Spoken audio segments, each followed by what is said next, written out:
नमस्कार मित्रों। आज के इस वीडियो में एक बार फिर से आप सभी का बहुत बहुत हार्दिक स्वागत है। आज हम डॉक्टर वासुदेव नंदन जी की हिंदी व्याकरण के बुक से संबंधित एक महत्वपूर्ण टॉपिक है संज्ञा।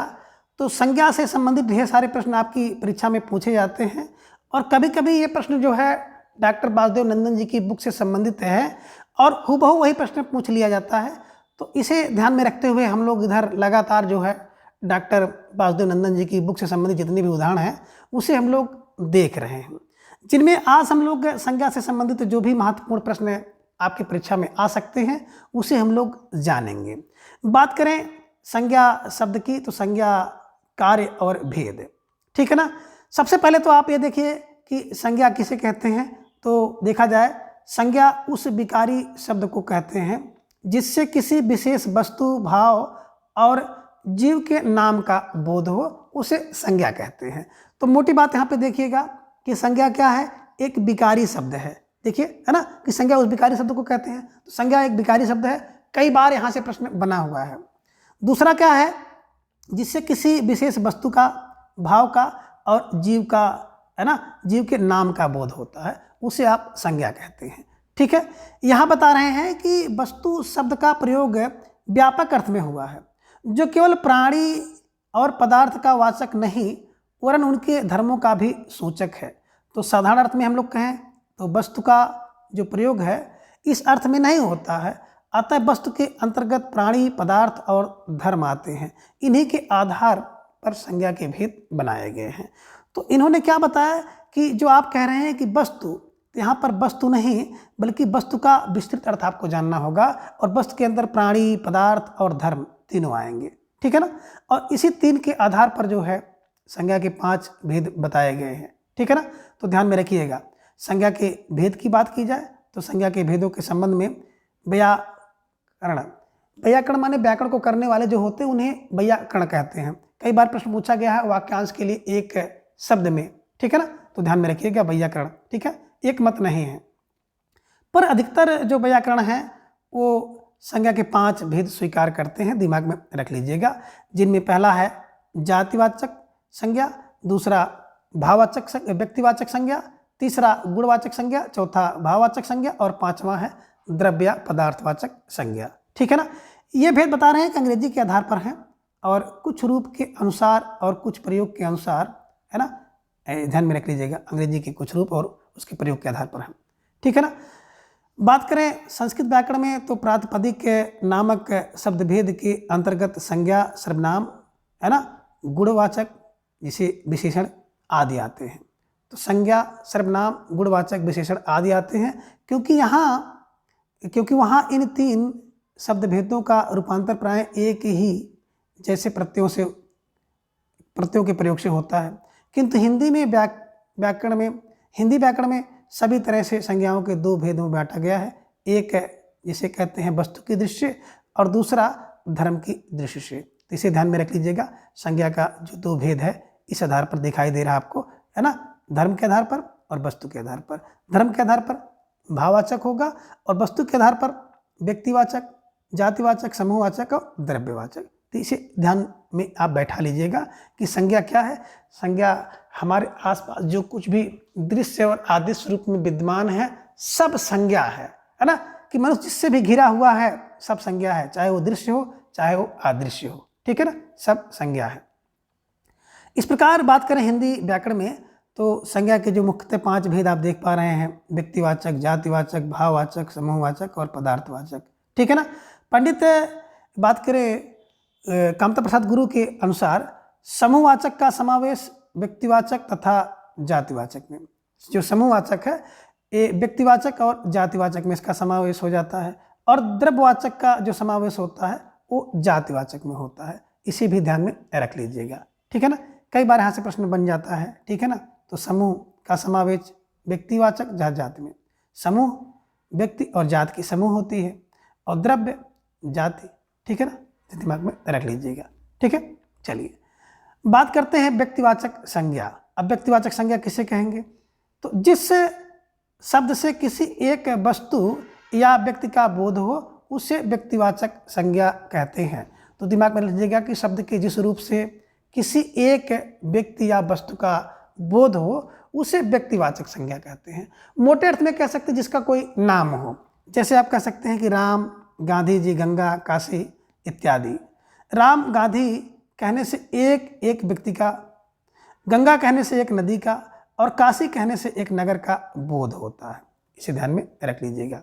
तो व्यक्तिवाचक संज्ञाएं जातिवाचक संज्ञाओं की तुलना में कम हैं, ठीक है ना। तो व्यक्तिवाचक संज्ञाएं जातिवाचक संज्ञाओं की तुलना में कम होती है। जैसे यहाँ पे कुछ चीज़ें आप देख रहे हैं कि दीम सिप्त के अनुसार व्यक्तिवाचक संज्ञाएं निम्नलिखित रूपों में होती हैं, ठीक है ना। पहला आपने देखा कि व्यक्तियों के नाम राम, श्याम, घनश्याम, तो श्याम, हरि, सुरेश, है ना। जितने व्यक्ति के नाम हैं वो क्या हैं, बिल्कुल व्यक्तिवाचक संज्ञा है। दूसरा बता रहे हैं दिशाओं के नाम, जितनी दिशाओं के नाम हैं उत्तर, दक्षिण, पूरब, पश्चिम, सब आप देख रहे हैं, ठीक है ना। देशों के नाम, जितने देश हैं, है ना, वो भी बिल्कुल व्यक्तिवाचक हैं, Bharat, Japan, America, Pakistan, Myanmar. राष्ट्रीय जातियों के नाम, जितनी भी राष्ट्रीय जातियां हैं, भारतीय, रूसी, अमेरिकी, ये सब के सब बिल्कुल व्यक्तिवाचक हैं। समुद्रों के नाम की बात करें तो जितने भी समुद्र हैं उनके नाम, काला सागर, भूमध्य सागर, हिंद महासागर, प्रशांत महासागर आदि सभी व्यक्तिवाचक संज्ञा के अंतर्गत आएंगे। छठा बता रहे हैं कि नदियों के नाम, जितनी भी नदियां हैं उनके अगर नाम हैं तो नाम भी व्यक्तिवाचक के अंतर्गत आएंगे, गंगा, ब्रह्मपुत्र, वोल्गा, कृष्णा, कावेरी, सिंधु। पर्वतों के नाम, जितने पर्वत उतने नाम और उतने पर्वतों को आप व्यक्तिवाचक संज्ञा में रखेंगे, इनमें हिमालय, विंध्याचल, अलकनंदा और कराकोरम। नगरों, चौकों और सड़कों के नाम, अगर नगर, चौक और सड़क का नाम है तो भी व्यक्तिवाचक संज्ञा में आएगा, जैसे वाराणसी, गया, चांदनी चौक, है ना, हरिशन रोड, अशोक मार्ग, ठीक है, इसे ध्यान में रख लीजिएगा। पुस्तकों तथा समाचार पत्रों के नाम को हम लोग व्यक्तिवाचक संज्ञा कहेंगे, जैसे रामचरितमानस, ऋग्वेद, धर्मयुग, इंडियन, है ना, नेशन, आर्यावर्त, ठीक है, ध्यान में रखिएगा। ऐतिहासिक युद्धों और घटनाओं को भी आप व्यक्तिवाचक संज्ञा के अंतर्गत रखेंगे, जिन्हें पानीपत की पहली लड़ाई, ठीक है ना, सिपाही विद्रोह, अक्टूबर क्रांति आदि जो कुछ भी युद्ध और घटना है जिनका कोई नाम है उसे आप व्यक्तिवाचक संज्ञा के अंतर्गत रख सकते हैं, ठीक है। 11 बता रहे हैं कि दिनों, महीनों के नाम, दिन और महीना का नाम अगर है तो भी बिल्कुल व्यक्तिवाचक संज्ञा में जाएगा, जैसे मई, अक्टूबर, जुलाई, सोमवार, मंगलवार, ठीक है, इसे ध्यान में रखिएगा। 12 बता रहे हैं कि त्योहारों, उत्सव के नाम व्यक्तिवाचक संज्ञा में आएंगे, त्यौहार में से होली है, दिवाली है, रक्षाबंधन है, विजयदशमी है, ये सब व्यक्तिवाचक संज्ञा के अंतर्गत आएंगे, ठीक है। मोटी मोटी बात क्या है कि अगर किसी का नाम हो, है ना, तो ट्रेन है, समाचार पत्र है, खेल है ना, त्यौहार है, अगर नाम है तो बिल्कुल व्यक्तिवाचक संज्ञा के अंतर्गत आएगा। अब संज्ञा का दूसरा जो भेद है वो है जातिवाचक संज्ञा। अब जातिवाचक संज्ञा की बात करें तो जिन संज्ञाओं से एक ही प्रकार की वस्तुओं अथवा व्यक्तियों का बोध हो उन्हें जातिवाचक संज्ञा कहते हैं, जैसे मनुष्य, घर, पहाड़, नदी इत्यादि। अब मनुष्य कहने से संसार के सभी मनुष्य जाति का बोध हो रहा है, घर कहने से सभी तरह के घरों का बोध हो रहा है, और पहाड़ कहने से संसार के सभी पहाड़ों का बोध हो रहा है, और नदी कहने से सभी प्रकार की नदियों की जो जाति है उनका जातिगत बोध हो रहा है। इसे हम लोग कहेंगे जातिवाचक संज्ञा, ठीक है ना। जातिवाचक संज्ञाएं निम्नलिखित स्थितियों में होती हैं, जिनमें पहला है संबंधियों, व्यवसायों, पदों और कार्यों के नाम जो है जातिवाचक होते हैं, जिनमें जैसे बहन, मंत्री, जुलाहा, प्रोफेसर और ठग, ये सब क्या है, ये जातिवाचक संज्ञा के अंतर्गत आते हैं, ठीक है। दूसरा बता रहे हैं कि पशु पक्षियों के नाम जातिवाचक संज्ञा के अंतर्गत आएंगे, जिनमें घोड़ा, गाय, कौवा, तोता और मैना है। वस्तुओं का नाम जैसे मकान, कुर्सी, घड़ी, पुस्तक, कलम और टेबल, ये सब जो है जातिवाचक संज्ञा के अंतर्गत आएंगे। और चौथा है प्राकृतिक तत्वों का नाम, जैसे तूफान है, बिजली है, वर्षा है, भूकंप है, ज्वालामुखी है, तो ये सब जातिवाचक संज्ञा के अंतर्गत आएंगे। इसे ध्यान में रखिएगा, यही से प्रश्न पूछ लेता है, जैसे आपसे दे दिया घोड़ा, है ना, तो संज्ञा कौन सा प्रकार है, तो जात में आएगा, गाय है ना। पुस्तक में जिसको दे दिया तूफान, बिजली, वर्षा, भूकंप और ज्वालामुखी दे दिया, और पूछ लिया कि इस संज्ञा के किस भेद के अंतर्गत आता है, तो आपको जातिवाचक संज्ञा के अंतर्गत से लगाना है, ठीक है। तीसरा भेद संज्ञा का है भाववाचक संज्ञा, है ना। तो जिस संज्ञा शब्द से व्यक्ति या वस्तु के गुण या धर्म दशा अथवा व्यापार का बोध होता है उसे भाववाचक संज्ञा कहते हैं। तो मोटी बात यही है कि संज्ञा के जिस रूप से व्यक्ति या वस्तु के गुण धर्म का पता चले, दशा अथवा व्यापार का बोध हो, उसे भाववाचक संज्ञा कहते हैं। जैसे लंबाई, बुढ़ापा, नम्रता, मिठास, समझ, चाल इत्यादि है। हर पदार्थ का धर्म होता है। जैसे पानी में शीतलता है, आग में गर्मी है, मनुष्य में मनुष्यत्व है, देव में देवत्व है ना, पशु में पशुत्व होगा, इत्यादि का होना आवश्यक है। तो पदार्थ का गुण या धर्म पदार्थ से अलग नहीं रह सकता है। घोड़ा है तो उसमें बल होगा, वेग होगा और आकार भी होगा। व्यक्तिवाचक संज्ञा की तरह जो है भाववाचक संज्ञा भी किसी एक ही भाव का बोध होता है। गुण, धर्म, अर्थ और भाव प्राय पर्यायवाची शब्द हैं। तो इस संज्ञा का अनुभव हमारी इंद्रियों के द्वारा होता है और प्रायः इनका बहुवचन नहीं होता है। ठीक है ना, प्रायः, हमेशा नहीं, आप कह सकते हैं प्रायः इसका बहुवचन नहीं होता है। ठीक है, इसे ध्यान में रख लीजिएगा।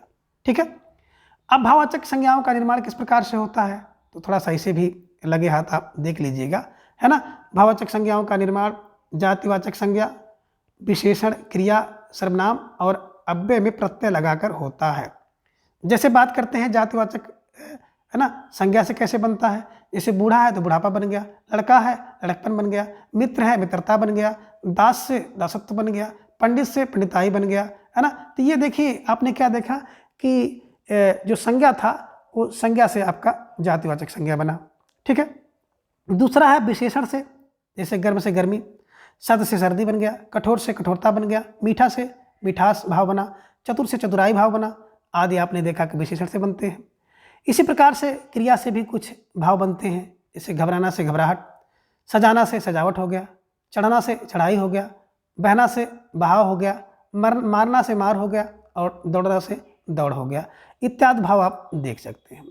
इसी प्रकार से सर्वनाम से भी कुछ भाव आपको दिखाई देंगे। अपना से अपनापन, अपनाओं से अपनापन से अपनापन अपनाव होता है, अपना से अपनापन और अपनाव होगा, मम से ममता होगा, ममत्व होगा, निज से निजत्व और निजत्व होगा, आदि आप देख रहे हैं कि सर्वनाम से भी भाव बने हैं। अव्यय से कुछ भाव आपको दिखाई देंगे। जैसे दूर से दूरी हो गया, परस्पर से पारस्पर्य हो गया, समीप से सामीप्य हो गया, निकट से नैकट्य हो गया, शाबाश से शाबशी हो गया, वाह से वाहवाही हो गया। तो इस प्रकार से ये भाव आप देख सकते हैं। ठीक है ना। आगे बता रहे हैं कि भाववाचक संज्ञा में जिन शब्दों का प्रयोग होता है उनके धर्म में या तो गुण होगा या अवस्था या व्यापार होगा। तो ऊपर दिए गए उदाहरण से इस कथन की पुष्टि आप कर सकते हैं। ठीक है, अगला और चौथा भेद अगर बात करें तो समूहवाचक संज्ञा है कि जिस संज्ञा, है ना, जिस संज्ञा से वस्तु अथवा व्यक्ति के समूह का बोध हो उसे समूहवाचक संज्ञा कहते हैं। जैसे व्यक्तियों का समूह, है ना, सभा, दल, गिरोह। वस्तुओं का समूह जो होता है गुच्छा है, कुंज है, मंडल है और गौध होता है। तो इसे ध्यान में रख लीजिएगा। जिससे क्या होता है, जिस संज्ञा से वस्तु अथवा व्यक्ति के समूह का बोध हो उसे समूहवाचक संज्ञा कहते हैं। अगला है द्रव्यवाचक संज्ञा, है ना। तो कह रहे हैं कि द्रव्यवाचक संज्ञा का मतलब होता है कि जिस संज्ञा से नाप तौल वाली वस्तु का बोध हो उसे द्रव्यवाचक संज्ञा कहते हैं। यानी कि जिसको आप नाप तौल कर लाते हैं। ठीक है, तो संज्ञा का जो समानता है बहुवचन नहीं होता है। ठीक है, ध्यान में रखिएगा। जैसे लोहा, सोना, चांदी, दूध, पानी, तेल और तेजाब। अभी आपने देखा भाव का भी प्राय बहुवचन नहीं होता है। उसी प्रकार से जो आपका द्रव्यवाचक संज्ञा है ना, इसका भी प्राय बहुवचन नहीं होता है। इसे भी ध्यान में रखिएगा। अब संज्ञाओं का प्रयोग किस प्रकार से होता है इसे ध्यान में रखिएगा। तो बता रहे हैं कि संज्ञाओं के प्रयोग में कभी कभी उलटफेर भी हो जाता है ना। कुछ उदाहरण यहाँ पे दिए जा रहे हैं। जैसे जातिवाचक संज्ञा व्यक्तिवाचक संज्ञा में कैसे कभी कभी जातिवाचक संज्ञाओं का प्रयोग जो होता है व्यक्तिवाचक संज्ञाओं के रूप में हो जाता है। जैसे पुरी से जगन्नाथपुरी का बोध हो जाता है, देवी से दुर्गा देवी का बोध हो जाता है, दाऊ से कृष्ण के भाई बलदेव का बोध हो जाता है और सम्मत से विक्रम सम्मत का बोध हो जाता है और भारतेंदु से बाबू भारतेंदु हरिश्चंद्र का बोध होता है, गोस्वामी से तुलसीदास जी का बोध हो जाता है।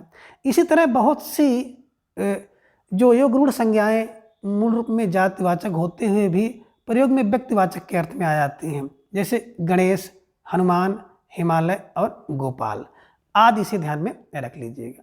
ठीक है, चलिए अगला है व्यक्तिवाचक संज्ञा जो है जातिवाचक रूप में आ जाती है। कभी कभी जो व्यक्तिवाचक संज्ञा का प्रयोग जो है जातिवाचक यानी कि अनेक व्यक्तियों के अर्थ में होता है। ऐसा किसी व्यक्ति का असाधारण गुण या धर्म दिखाने के लिए किया जाता है। ऐसी अवस्था में व्यक्तिवाचक संज्ञा जो है जातिवाचक संज्ञा में बदल जाती है। जैसे गांधी जी अपने समय के कृष्ण थे। ठीक है, ध्यान में रखिएगा, कृष्ण थे, है ना, तो गांधी जी कृष्ण थे, है ना, जातिवाचक में हो गया। यशोदा हमारे घर की लक्ष्मी है, ध्यान में रखिएगा, लक्ष्मी जाति हो गया। तुम कलयुग के भीम हो, तो जाति का प्रयोग हो गया, इसे ध्यान में रख लीजिएगा। और अगला है भाववाचक कभी कभी जातिवाचक रूप में हो जाते हैं। कब? कह रहे हैं कि कभी कभी भाववाचक संज्ञा का प्रयोग जातिवाचक संज्ञा में होता है। जैसे ये सब कैसे अच्छे, है ना, पहरावे हैं, तो यहाँ पहरावा भाववाचक संज्ञा है किंतु प्रयोग जातिवाचक संज्ञा में हुआ है, पहरावे, है ना, पहनने के वस्त्र का बोध हो गया। तो वही है कि अगर भाव का बहुवचन हो जाता है तो जात में परिवर्तित हो जाता है। तो मोटा माटा जो ये सब चीज़ें हैं थोड़ा सा इसे दिमाग में रख लीजिएगा। और समय का थोड़ा अभाव है, इसलिए आज की इस वीडियो में हम लोग केवल संज्ञा को देखेंगे, है ना। संज्ञा का अर्थ आपने देखा, संज्ञा का भेद देखा, और संज्ञा के जो पांचों भेद हैं, पांचों भेदों से संबंधित जो मुख्य मुख्य बातें हैं डॉक्टर वासुदेव नंदन जी की बुक में दी गई हैं, उसे आज की इस वीडियो में आपने देखा। तो आशा करते हैं कि इस वीडियो से आपको थोड़ा बहुत लाभ जरूर पहुंचेगा, और वीडियो देखने के बाद आपको थोड़ा सा भी लाभ पहुंचे तो चैनल को सब्सक्राइब करके आप हमारे साथ जुड़ जाएं। तो आज की इस वीडियो में बस इतना। अगले वीडियो में फिर इसी तरह से किसी एक नए टॉपिक के साथ उपस्थित होंगे। तब तक के लिए धन्यवाद, नमस्कार, बाय।